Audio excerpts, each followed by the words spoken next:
Hello everyone, welcome to this educational channel chance to learn. आज हम पढ़ने वाले हैं सब्जेक्ट वर्ब एग्रीमेंट। कोई भी सेंटेंस लिखने के लिए हमेशा हमें एक सब्जेक्ट वर्ब की ज़रूरत ज़रूर होती है, और सब्जेक्ट के साथ वर्ब के बिना अगर हम सेंटेंस लिखते हैं तो वो सेंटेंस इनकम्प्लीट माना जाता है, वो आपका एक रॉन्ग सेंटेंस होता है। चलिए एग्जाम्पल से समझते हैं कि इस सेंटेंस में कौन सा वर्ड हमारा सब्जेक्ट है और कहाँ पर वर्ब यूज़ होती है। तो ये जो शी आप देख रहे हैं, शी क्या है, सब्जेक्ट है, और उसके आगे राइट्स ब्यूटीफुली। तो शी के बाद जो नेक्स्ट वर्ड है वो है राइट्स। तो यहाँ पर जो राइट्स है वो है आपका वर्ब। इस तरह से सब्जेक्ट के अकॉर्डिंग एक वर्ब का यूज़ होता है। Let's take one more example to understand properly. I, there is a space, उसके बाद है डूइंग माई होमवर्क। तो ये सेंटेंस इनकम्प्लीट है क्योंकि यहाँ पर वर्ब नहीं है, और हम वर्ब यूज़ किसके अकॉर्डिंग करेंगे, आई, क्योंकि आई यहाँ पर सब्जेक्ट है। तो आई के लिए यहाँ पर, क्योंकि ये सेंटेंस कॉन्टिन्यूअस में दिया गया है, प्रेजेंट कॉन्टिन्यूअस में है, तो यहाँ पर आई के साथ एम का यूज़ होगा। So I am doing my homework. चलिए एक बार फिर से इसकी डेफिनेशन को पढ़ लेते हैं। The verb must agree with its subject in number, singular और प्लूरल। अगर सब्जेक्ट सिंगुलर है तो वर्ब भी सिंगुलर होगी, और अगर सब्जेक्ट प्लूरल है तो उसके साथ प्लूरल वर्ब का ही यूज़ किया जाएगा। और एग्जाम्पल से समझते हैं। अगर सिंगुलर सब्जेक्ट है तो उसके साथ सिंगुलर वर्ब कैसे यूज़ करेंगे। The cat runs fast. Cat क्या है, बिल्ली एक है, तो उसके साथ हम सिंगुलर वर्ब यूज़ करेंगे रन्स। आर यू एन के साथ एस ऐड होता है क्योंकि ये प्रेजेंट इंडेफिनिट का टेंस है। और बाकी के एग्जाम्पल लेते हैं। प्लूरल सब्जेक्ट अगर है तो उसके साथ प्लूरल वर्ब का ही यूज़ होगा। The cats run fast. अब यहाँ पर क्या है, एक से ज़्यादा बिल्ली है, वो दो भी हो सकती हैं, तीन भी, चार भी। अगर कोई भी चीज़ एक से ज़्यादा है तो वो प्लूरल सब्जेक्ट में ही काउंट होती है।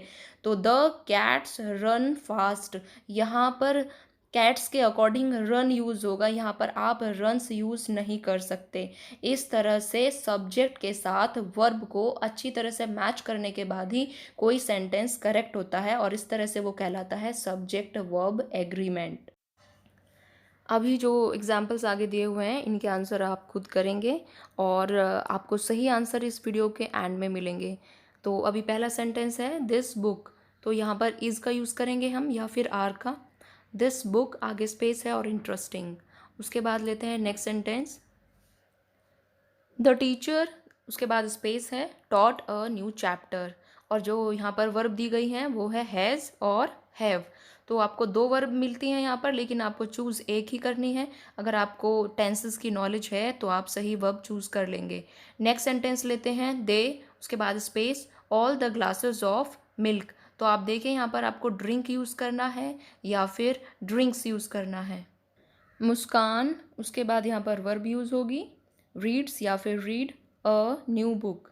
एक और सेंटेंस के साथ आपका ये टेस्ट ख़त्म होता है। अवर प्रिंसिपल, आगे स्पेस है, हैव यूज़ करेंगे या फिर has given a speech on independence day.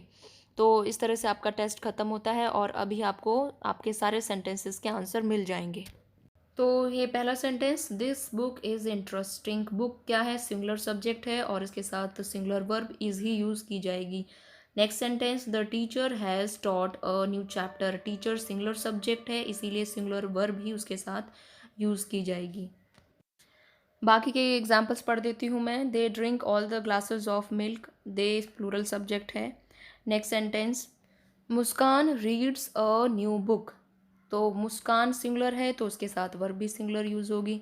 Next sentence, our principal has given a speech on independence day.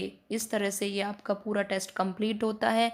Subject verb agreement का ये बहुत बेसिक पार्ट था, और मुझे उम्मीद है कि आपको समझ में आया होगा। अगर कोई चीज़ इसमें नहीं समझ में आई है, कोई सेंटेंस, कोई वर्ब समझ में नहीं आई है, तो आप कमेंट बॉक्स में कमेंट करके पूछ सकते हैं।